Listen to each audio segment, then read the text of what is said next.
Hello YouTubers, Trans Atheist here again. This is a sort of a filler video for my story that I've told in an earlier video.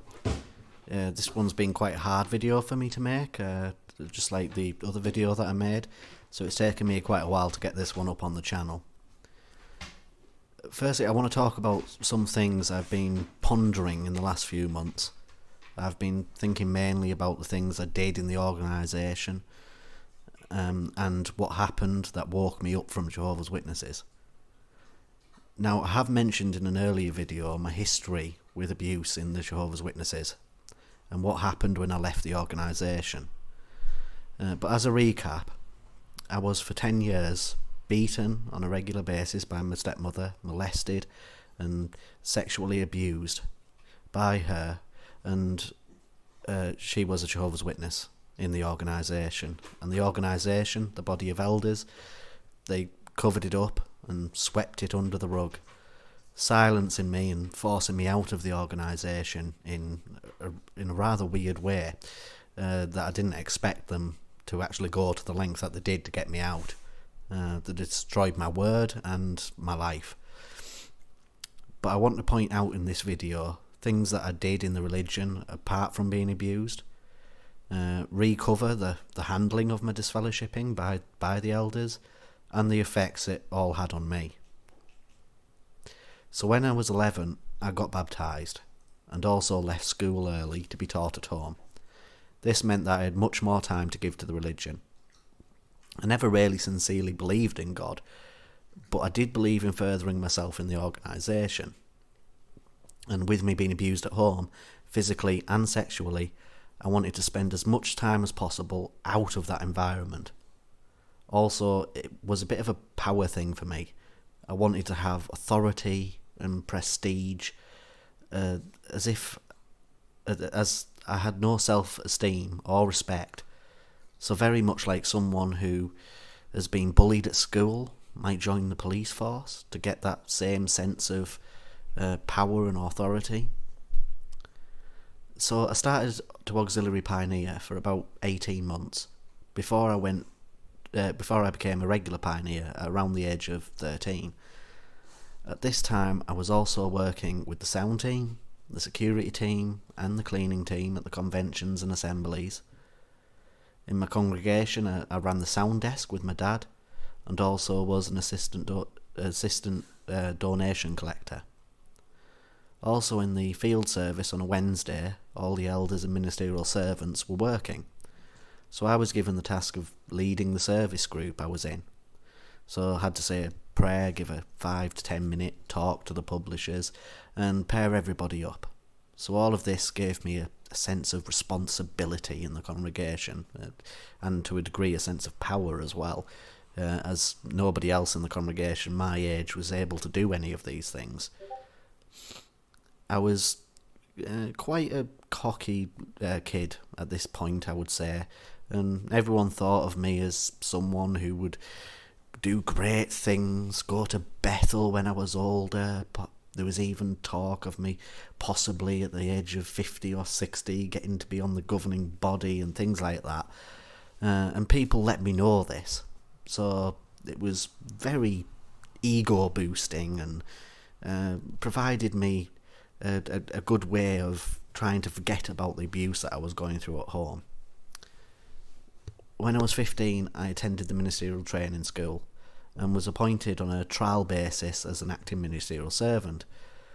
I also served with the Farsi foreign language team as a pioneer as well. This I enjoyed doing, as it allowed me to still have the status of pioneering but not have to do as much preaching. As by this point, I really didn't believe in anything I was preaching at all. I got no praise from anybody on the doorstep for trying to preach to them, plus didn't feel it was fair on them to be preaching to them when they had no inclination to actually come to us to ask us to teach them. But the power was starting to go to my head. I enjoyed giving talks on the platform, being able to give assignments in the field service, all of the responsibilities that I had that nobody else my age had, and people's attitudes to me. It was a very euphoric feeling. But by this point, everything with the abuse that I was suffering at home came to a head. I couldn't take it no more. I told my abuser exactly what I thought about what she was doing to me. And my father, who was also being domestically abused by my stepmother as well, his wife, he sided with her. He told me that he hated me, wanted me out of the house. I wasn't his offspring anymore. And he would pray to Jehovah that I would die by being hit by a bus after living on the streets for month after month. I completely broke down. I had a mental breakdown, in fact. This lasted for nearly 12 months, in which time I had moved to live with my grandmother in a different congregation. I'd stopped pioneering, as I only left my room for meetings. Wouldn't eat or drink regularly, and at the end of that period I attempted to commit suicide by overdosing, which put me in hospital. My whole life had changed.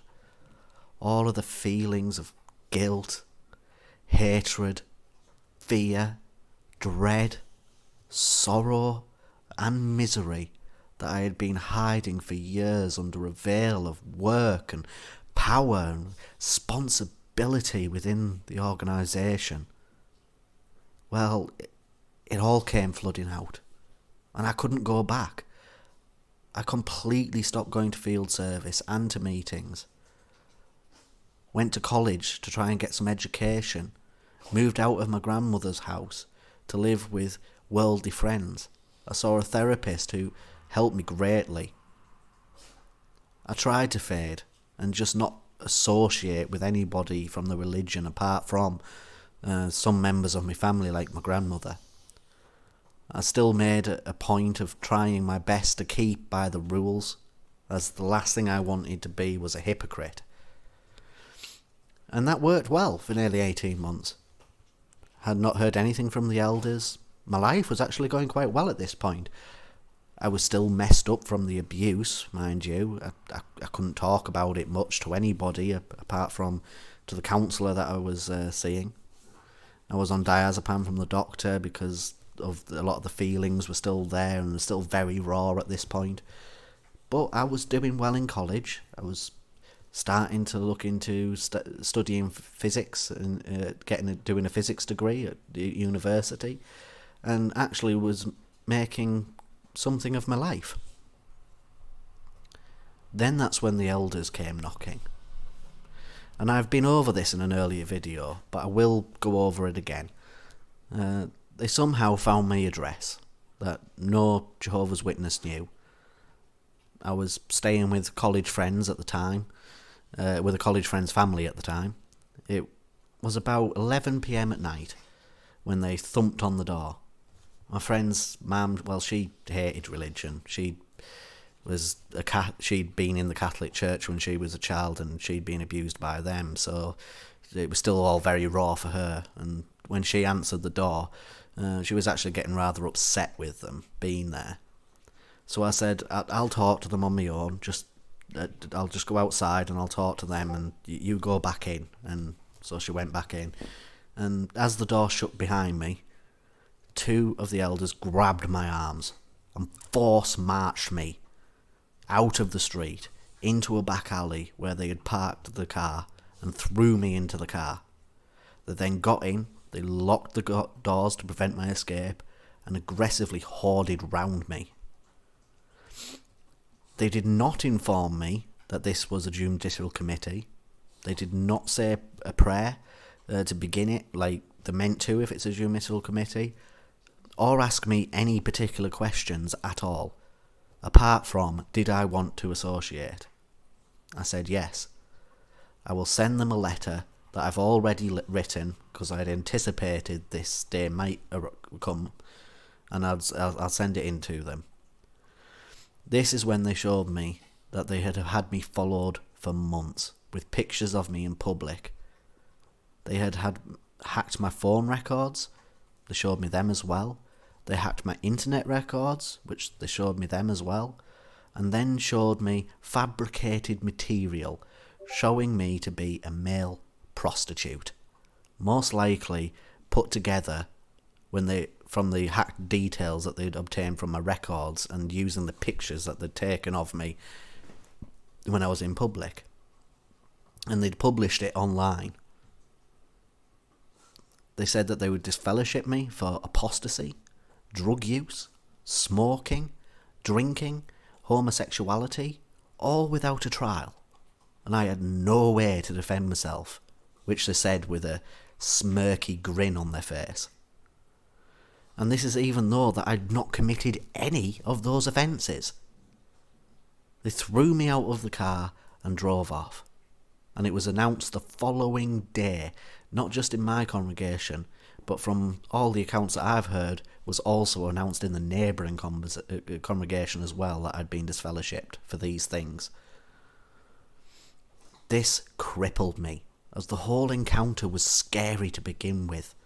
But the tactics that they used is something I'd never seen or ever heard of from a group of elders before. And then the hatred that I received from my family that I loved, and the friends that I loved having as well. You know, it sent me spinning into another mental breakdown.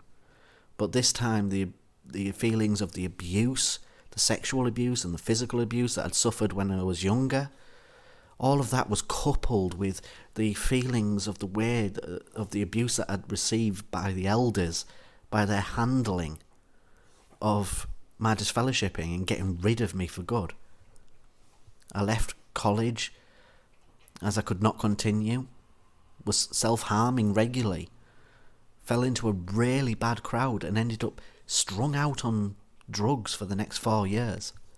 My life had been destroyed.